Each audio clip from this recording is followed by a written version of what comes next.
Hola, estimados hermanos, bienvenidos a este resumen de la clase que nos tocó impartir en meses pasados. Este es con el propósito de que usted pueda contestar a las preguntas que se hicieron como parte de la evaluación del examen para esta clase.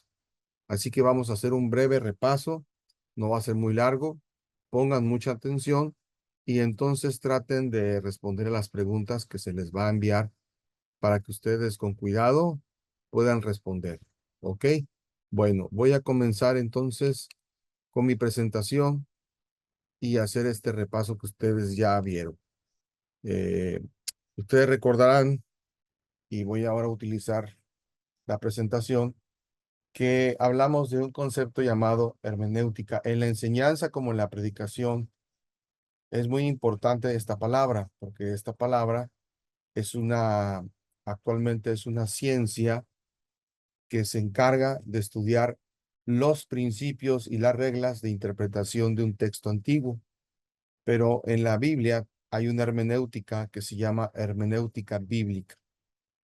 La hermenéutica bíblica es la ciencia o el conjunto de principios, reglas que hay que tomar en cuenta para interpretar un texto de una forma apropiada y poder discernir cuál fue la intención original del autor al tratar de comunicar una verdad. Eh, Hay diferentes tipos de hermenéutica. Nosotros estamos estudiando la hermenéutica bíblica. Por supuesto, para cada género literario de la Biblia hay una, un conjunto de reglas o normas que debemos de tomar en cuenta para estudiar un libro de la Biblia. Recordemos que la Biblia está formada por 66 libros escritos en distintas épocas y cada libro de alguna forma, ah,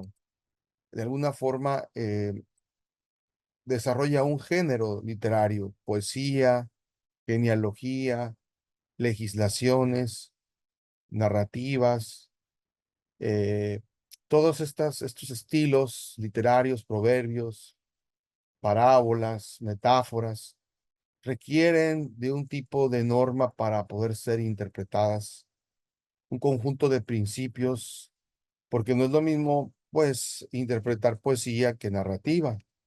Entonces, la hermenéutica nos enseña cómo interpretar cada género literario.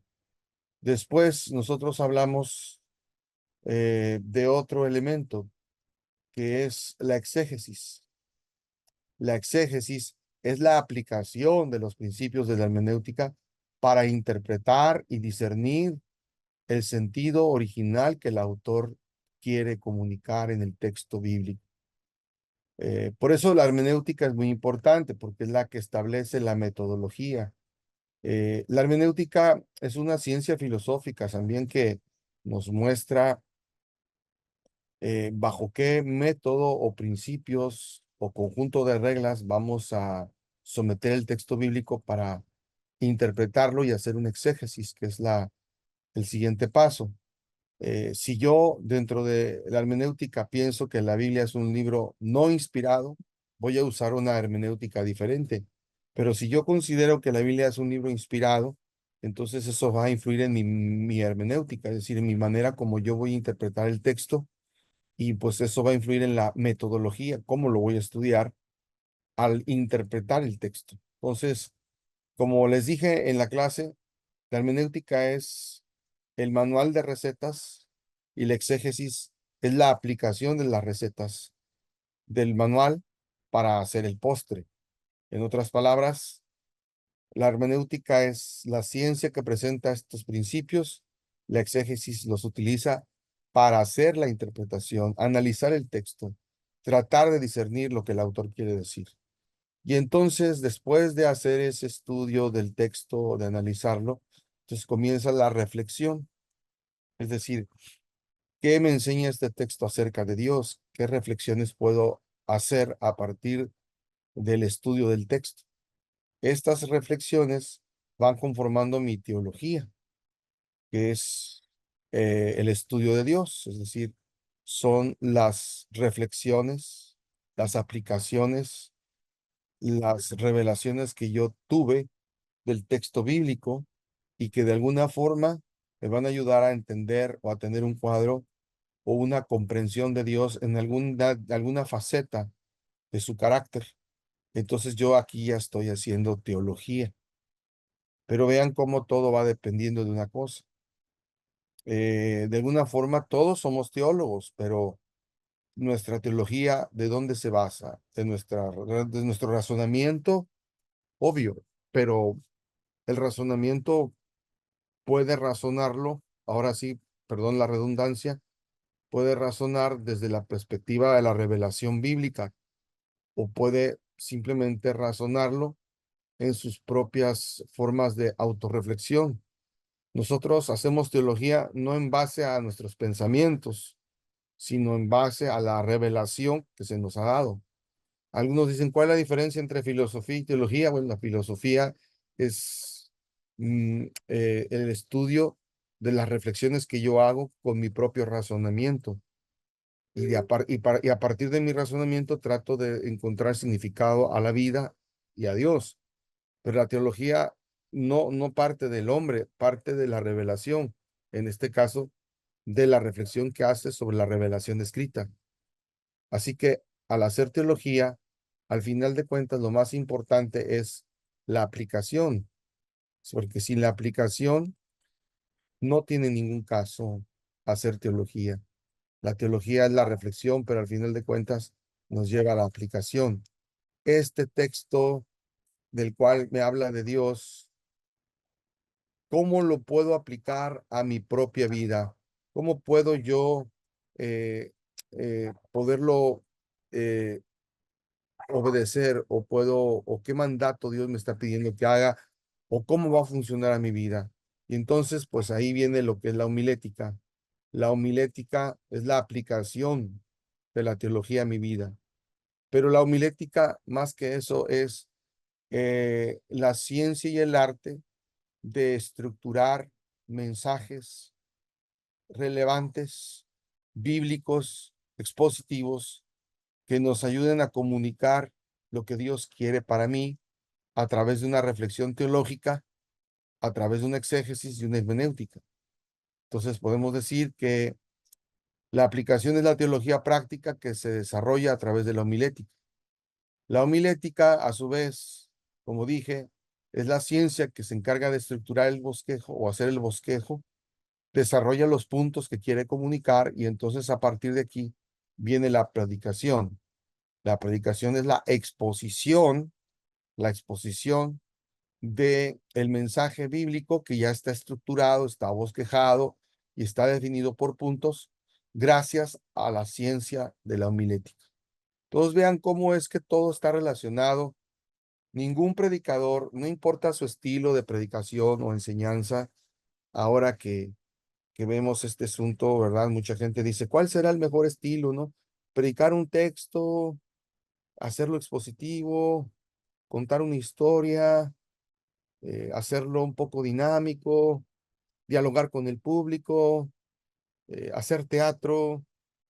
Bueno, más allá de lo como usted quiera predicar, aquí el punto es que ninguna predicación se puede hacer si no hay hermenéutica, no hay exégesis y no hay aplicación y no se hace teología. Es decir, aunque usted tenga el estilo que quiera tener, usted tiene primero que descifrar qué quiso decir el autor para saber qué quiere decir hoy. El problema es que hoy en día mucha gente predica sin hacer un estudio serio de la palabra de Dios y predica lo que se le ocurre o lo que cree que dice el texto. Pero la tarea de la predicación es una tarea em, muy seria, muy seria, muy necesita tiempo y yo creo que es la parte menos comprendida del ministerio. Ya sea que usted sea anciano, líder o pastor, siento en mi forma de pensar que pocos entienden esto porque preparar un tema o una clase no es nada más de llegarse el viernes en la noche y desvelarme hasta las 10 11 de la noche y el otro día predicarlo. No, preparar un tema siempre lleva tiempo, lleva por lo menos 10 horas mínimo por cada tema. Ya los que tendrán más práctica pueden llegar a 8, pero lleva su tiempo hacer un buen tema. Entonces, a veces, para mucha gente, incluso para muchos colegas nuestros, esto significa perder el tiempo. Pero si nosotros queremos todo instantáneo, lo que va a suceder es que vamos a predicar de una forma muy hueca y vacía y no vamos a alimentar a la grey. Y es la Biblia la que realmente va a cambiar a las personas, las va a convencer de pecado y las va a llevar a a la verdadera conversión, ¿sí? No, no es solamente cuestión de nomás agarrar un texto y empezar a gritar y hacer llorar a la gente y decirle Cristo te ama y se acabó, ¿verdad? El pastor Spurgeon del siglo XVIII decía, él hace ya casi 200 años decía, bueno, no, quizá 100 años, ¿verdad? Unos 100 años y fracción. Él decía, llegará el día, dice, en que en lugar de predicadores tendremos payasos en el púlpito. Y lamentablemente, pues hoy lo veo, ¿no? O sea, realmente mucha gente cree que predicar es hacer obras de teatro, dramatizar, hacer llorar a la gente, explotar el sentimiento. Y no es que la enseñanza y la predicación no tengan que usar el sentimiento. El sentimiento, el estudio de la Biblia es parte del ser humano. El asunto es que no hay estudio serio de la Biblia, no hay un análisis. El maestro o predicador, su preocupación no debe ser qué va a decir o qué piensa él. Más bien su preocupación está enfocada en discernir qué quiere decir el texto bíblico, qué quiso decir y qué quiere decir hoy. Y para poder hacer eso necesitamos hacer hermenéutica, es el conjunto de normas y reglas que me van a ayudar a interpretar un texto. Necesitamos hacer exégesis, o sea, interpretar con las normas y principios, hacer exégesis, o sea, en tratar de discernir gramaticalmente, literariamente, culturalmente, qué quiso decir, por decir Jesús, Pablo, Moisés, y después, qué me enseña ese texto de Dios y sobre todo cómo aplicarlo a mi vida. Y aquí empieza entonces la homilética a estructurar un sermón en puntos para comunicarse. Y aparte aquí está otra gran cuestión que me gustaría dejar como reflexión, y es el hecho de que de nada sirve el conocimiento bíblico, así usted tenga doctorados y maestrías, si usted no lo sabe comunicar, porque la enseñanza, el mensaje bíblico, sin saber comunicarse, simplemente no produce el efecto. ¿Cuál es el efecto? Pues transformar las vidas. Es que los sencillos y los doctos lo entiendan. Entonces, esta ciencia de predicar es exponer y la exposición pues nos lleva a precisamente a estudiar la Biblia y a comunicarla de una manera efectiva. Bueno, el segundo punto que quiero hablarles es que hablé en la clase fue ¿qué es la predicación? Hay muchas definiciones, yo les presenté tres. Vamos a verlas. La primera era, el pastor Jerry Vines define la predicación como la comunicación oral de la verdad bíblica por el Espíritu Santo a través de una personalidad humana a un público determinado con la intención de permitir una respuesta positiva. Entonces, esto a mí me gusta, pero a veces me llama la atención porque la predicación tiene una dimensión sobrenatural. Sí, la parte humana es como usar mi boca para hablar de forma oral, una verdad, pero la intervención del Espíritu Santo a través de mi personalidad a un público es un fenómeno sobrenatural en donde interviene el factor divino. Por eso es que el predicador, una de las imágenes que la Biblia utiliza de predicar es ser un embajador o un heraldo de Cristo. El ser un embajador o un heraldo significa que yo no voy a ir allá a dar un mensaje para decir lo que yo pienso, lo que yo creo. Actualmente veo muchos influencers que hablan de la Biblia en las redes sociales y veo que se meten en muchos problemas porque ellos empiezan a hablar de lo que ellos piensan o de lo que ellos creen. Este, y bueno, es respetable, ¿verdad? Pero por eso se meten en problemas y los temas bíblicos terminan en polémica. Yo creo que más que decir lo que yo pienso, lo que yo creo, debemos de ser usados por Dios para tratar de comunicar el mensaje de una forma clara. Y más que nada, comunicar lo que el texto dice, no lo que yo creo que dice. La otra definición que para mí es una de las más completas y una de las mejores que yo he leído en mi vida es la de Haddon Robinson. Él me parece que va muy en sintonía con lo que la Iglesia Adventista piensa de la predicación. La predicación expositiva es la comunicación de un concepto bíblico derivado y transmitido a través de un estudio histórico, gramatical y literario de cierto pasaje en su contexto, con que el Espíritu Santo aplica primero a la personalidad y a la experiencia del predicador y luego a través de este a sus oyentes. Aquí hay mucho que decir. Por ejemplo, predicación expositiva. ¿Qué es? Yo les dije en la clase pasada que hay varios tipos de predicación. Está la textual. Bueno, los libros dan muchas, pero yo voy a tratar de resumirla en tres o cuatro. Está lo que se conoce como la predicación textual, la predicación expositiva, la predicación temática y la predicación narrativa. Puede haber otras, pero por lo menos esas cuatro son las que yo veo más dominantes en la iglesia. Predicar un texto que se llama predicación textual, que yo agarro un texto, solo un versículo 2 y los explico. La expositiva, que es la que habla aquí Haddon Robinson, es utilizar una perícopa. En términos técnicos, perícopa es una unidad de pensamiento del autor que puede abarcar una historia completa, un discurso o una temática que desarrolla el autor. Recuerden, hermanos y amigos, que la Biblia, en los autores bíblicos, ellos eh, en realidad no nomás escribieron por escribir.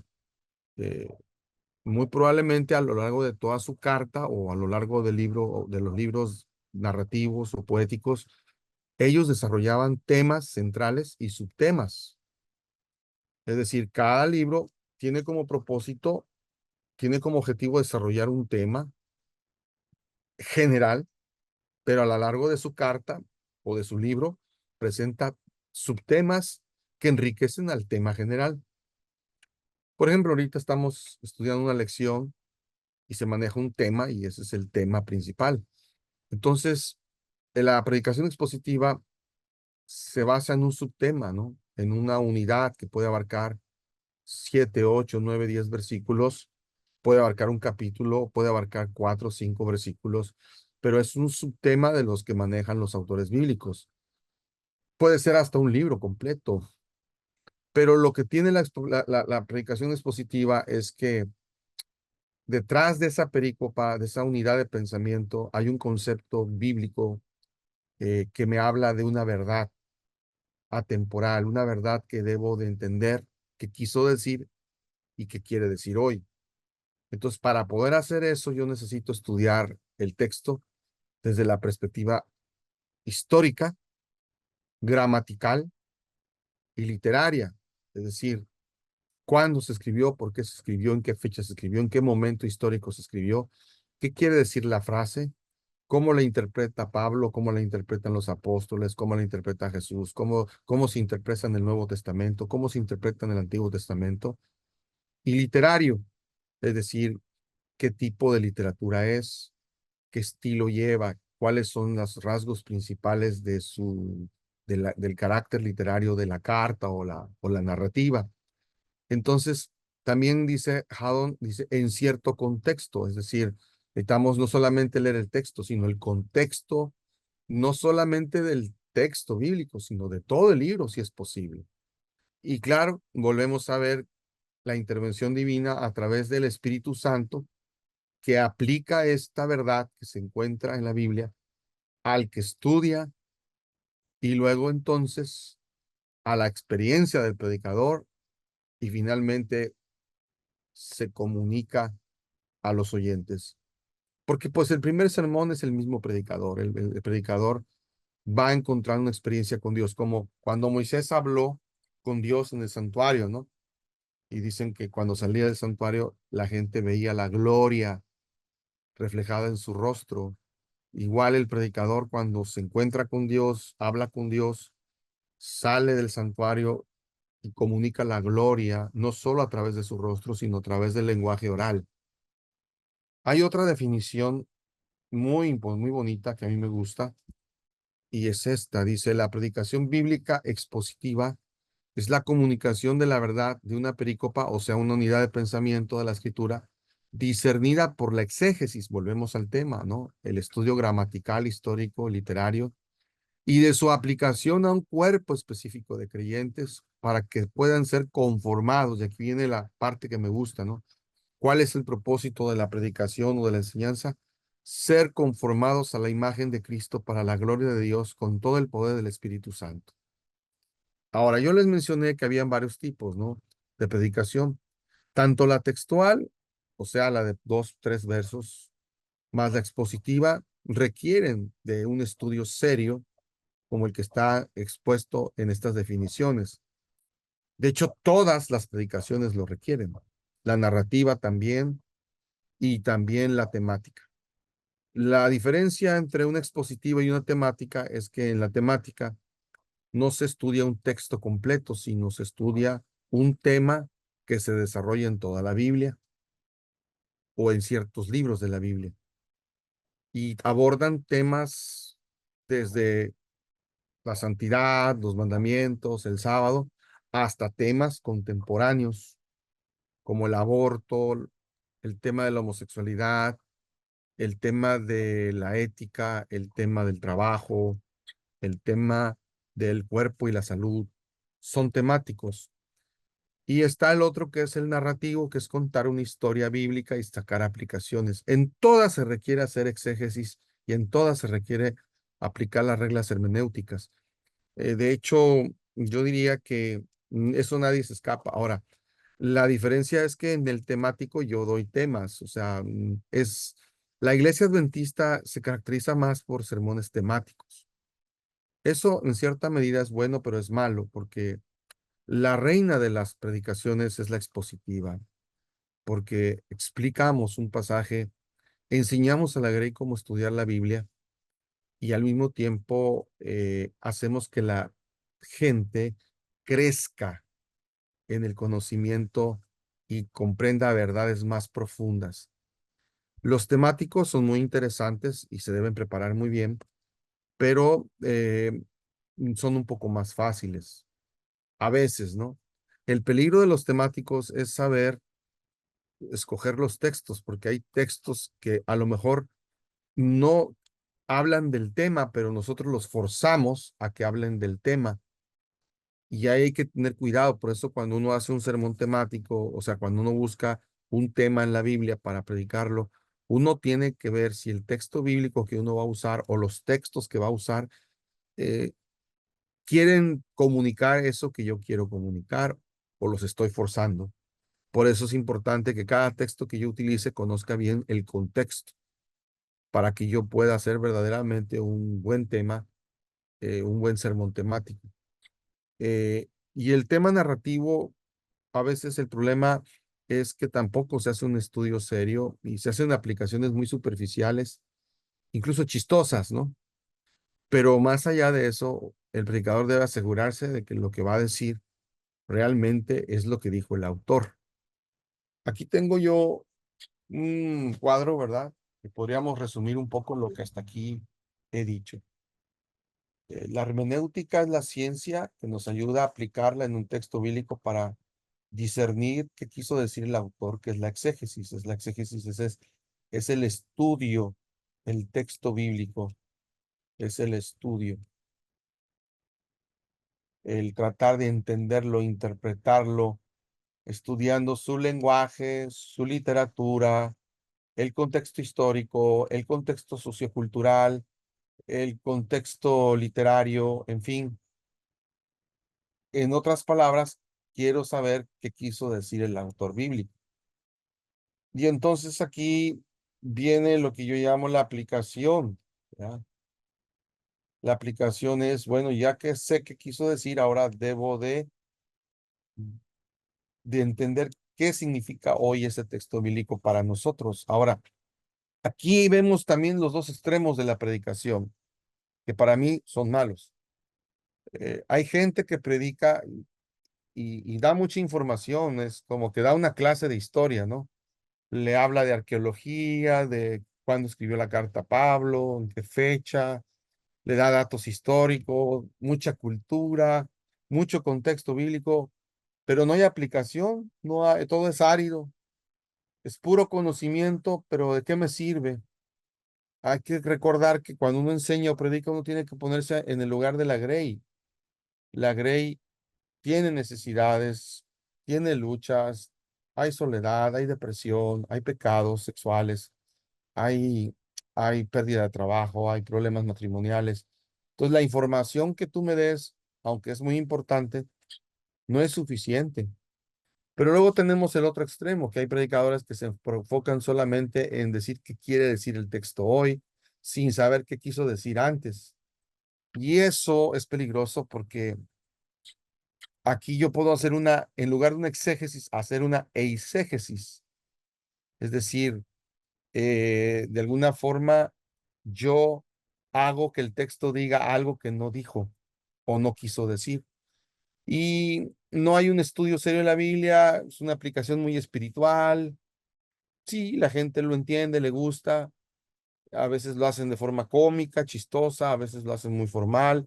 Pero el punto es que es como decir, David enfrentó a Goliat, pero Goliat es tu problema espiritual que tienes. David usó 5 piedras, la piedra del optimismo, la piedra de la esperanza, la piedra de la disciplina, la piedra del pensamiento positivo, y con esas piedras tú puedes derrotar a todos los gigantes que hay en tu vida. Ese tipo de predicación no tiene nada que ver con la predicación bíblica. Es muy espiritualizada, muy alegórica, muy metafórica, pero no hay un estudio serio de lo que realmente el autor quiso decir, porque en realidad lo que debiéramos descubrir en la historia de David y Goliat es qué rasgo de Dios se comunica en esa historia. ¿Por qué el autor lo puso ahí? ¿Qué quiso enseñarnos con esa historia en el contexto bíblico, cultural, social?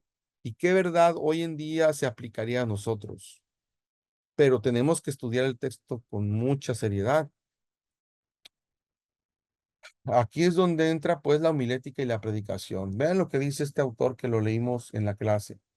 Él dice, el ministerio de la palabra no es una ocupación menor, aparte de las cualidades personales del individuo, es un ejercicio tan exigente que requiere un dominio completo de la teología pastoral, bíblica e histórica, además de estar al tanto del mundo y de la sociedad que vive y de sus cambios sociológicos, pues la predicación no solo debe proclamar la salvación, sino actualizarla al siglo XXI. Aquí está el desafío, actualizarla con su cultura y su mentalidad y sus problemas, y se siente alcanzado por ella tan vivamente como el hombre del siglo I, sin dejar de lado el conocimiento que le aportan las ciencias de la comunicación, la enseñanza, el aprendizaje, pues el ministerio de la palabra conlleva enseñanza e instrucción en todo consejo de Dios. Entonces, la pregunta entonces sería, ¿por qué es importante interpretar la Biblia correctamente para evitar la eisegesis? ¿Qué es la eisegesis? Es a interpretar el texto bíblico no pensando en lo que quiso decir el autor, sino en buscar que mi pensamiento sea justificado con un texto bíblico.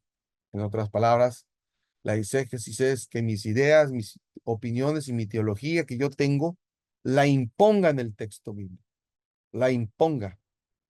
Y eso, cuando yo trato de buscar textos bíblicos que apoyen mis ideas que yo quiero defender, pues estamos ya mal, porque no es por ahí. La Biblia nos muestra que no es cuestión de que yo busque textos para apoyar mis ideas. Es cuestión de que la Biblia me hable, incluso contradiga mis ideas y si es posible las deshaga para tener un concepto de Dios más claro y más real y más auténtico. Y yo les puse este puente, de verdad, el desafío de aquí es donde hay que hacer la exégesis, aquí es donde hay que aplicar la hermenéutica.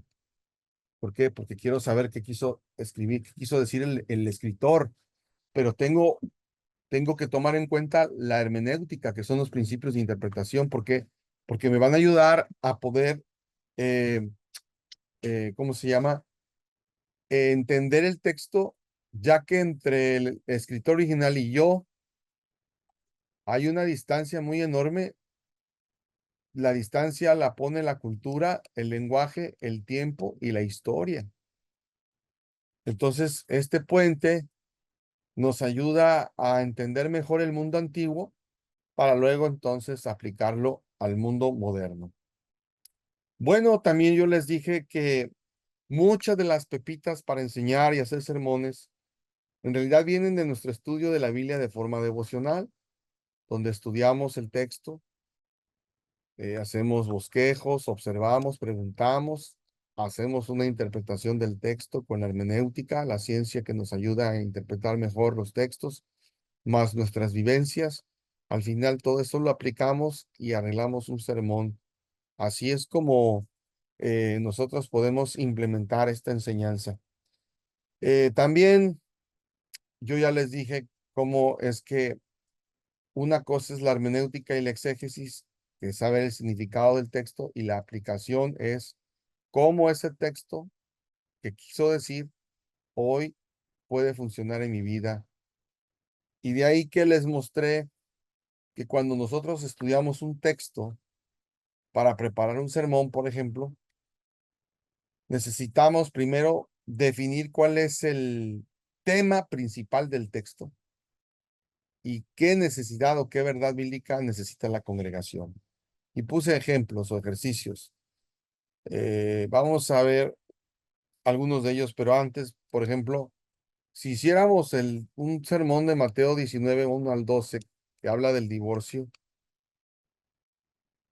tenemos que leer todo Mateo para tener una idea general del tema que maneja Mateo, y luego de leer el capítulo 19 completo, y entonces ya entender mejor el texto de Mateo 19, 1 al 12, que habla del divorcio. Pero si yo tuviera más tiempo, podría también ver qué dice el Nuevo Testamento sobre el tema del nuevo de divorcio. De esta manera, la luz que me arroja el Nuevo Testamento, más la lectura de Mateo, más el capítulo 19, me van a ayudar a entender mejor el contexto de la historia donde Jesús habla sobre el divorcio. Otra regla que les mostré es que no debemos de olvidar que en toda esta narrativa bíblica, tanto el Antiguo y el Nuevo Testamento están entrelazados dentro de un gran conflicto cósmico. Ahora, volviendo a un ejemplo, les puse que es importante saber cuál es la idea o el tema principal de un texto. Porque cuando yo tengo un texto y identifico la idea principal, entonces de esta idea puedo sacar una, dos o tres verdades.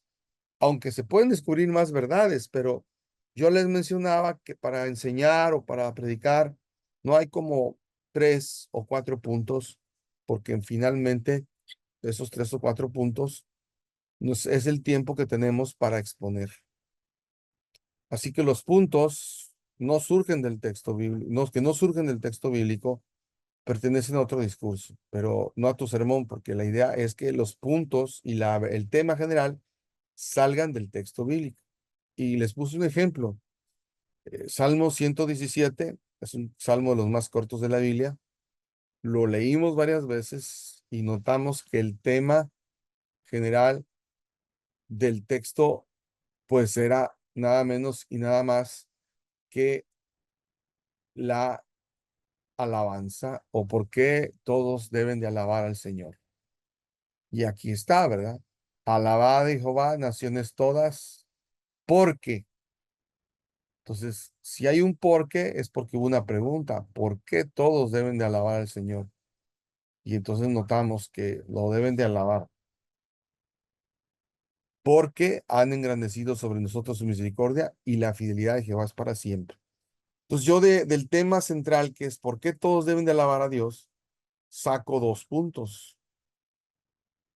Número 1, porque ha engrandecido su misericordia y porque su fidelidad es para siempre.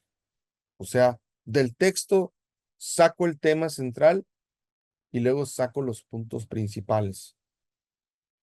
Vimos otro texto, Juan 3:16, y vimos que así dice: de tal manera amó Dios al mundo que ha dado su Hijo unigénito para que todo aquel que en él crea no se pierda, mas tenga vida eterna.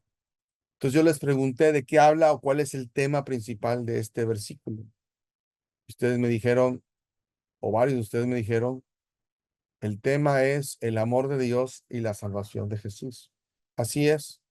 Ahora, ya que definí cuál es el tema de la perícopa o de la porción bíblica o del texto bíblico, que en este caso es Juan 3:16, entonces yo derivo varios puntos y por lo menos yo encontré 3.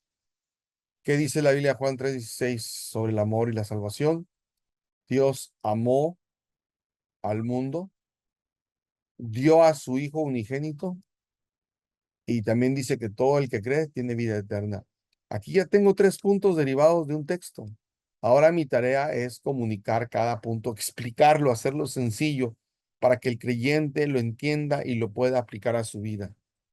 Entonces, otra forma como uno lo puede hacer ya con experiencia es, eh, por ejemplo, colocarlo así. El origen de la salvación dice: Dios amó al mundo. El plan de salvación, ¿cuál fue? Dar a su Hijo. ¿Y cuál fue el resultado de dar a su Hijo? Para que todo aquel que en él crea no se pierda, sino tenga vida eterna. Muy bien, pues con esto en mente, yo les dije a ustedes, y lo vuelvo a repetir, eh, necesitamos leer, leer mucho el texto bíblico. Yo les hablé de observar el texto bíblico, observarlo varias veces y hacerle preguntas, 20, 30 preguntas, todas las que pueda, que no conozca. Luego, interpretar el texto significa responder a esas preguntas. Muchas de sus respuestas están dentro del texto, del contexto y del libro, y otras están en los diccionarios, en las enciclopedias bíblicas y en los comentarios bíblicos. Ahí hay que estudiarlos y analizarlos para poder entonces saber lo que quiso decir el autor. Por eso es muy importante, como ven aquí atrás de mí, hay una librería. Hay que tener libros básicos como un diccionario, un comentario, un atlas o mapa bíblico y al menos una Biblia de estudio. Comentarios varios y también si pueden tener comentario adventista, pues es muy bueno. Pero también podemos tener otros comentarios para complementar nuestro mensaje. Otra cosa interesante es que debiéramos tener varias versiones de la Biblia, porque las versiones de la Biblia me ayudan a entender mejor el texto bíblico y es muy útil cuando encuentro un texto que no le entiendo. Entonces, con esto en mente, el predicador está muy bien equipado y puede hacer estos ejercicios de discernir el tema del texto o del versículo, sacar el tema central, establecer 2, 3 puntos. Y si uno hace este ejercicio, uno va a tener un semillero al que yo le llamo semillero homilético, porque a partir de ahí uno puede sacar temas para bosquejarlos, estructurarlos y comunicarlos. Y recuerden que la estructura básica de un sermón es una introducción, un cuerpo y una conclusión. Y en ese desarrollo, usted comunica 3 verdades o 4 máximo, una verdad central y 4 puntos. Y con eso usted puede explicar muy bien el texto y con la práctica lo podrá hacer más relevante. Bueno, amigos, espero que con este resumen ustedes puedan mejorar su comprensión del tema y también les quiero pedir que ustedes, por favor, sobre todo, sigan practicando la lectura cuidadosa, haciendo las preguntas necesarias, interpretando el texto. Primero observar, no interpretar. Luego interpretar luego aplicar cómo lo que descubrí me sirve para mi vida, luego comunicarlo y en la comunicación estaría la homilética, que es la que nos ayuda a estructurar el sermón en tres partes: cuerpo, introducción, cuerpo y conclusión, y luego la exposición, que es conocer los principios de oratoria para comunicar mejor el mensaje de salvación. Que Dios les bendiga y que con información, esta clase, este resumencito, ustedes puedan contestar las preguntas que vienen en la guía y así poder terminar este módulo del diplomado a los que faltaron. Muchas gracias, que Dios les bendiga y seguimos en contacto. Bendiciones.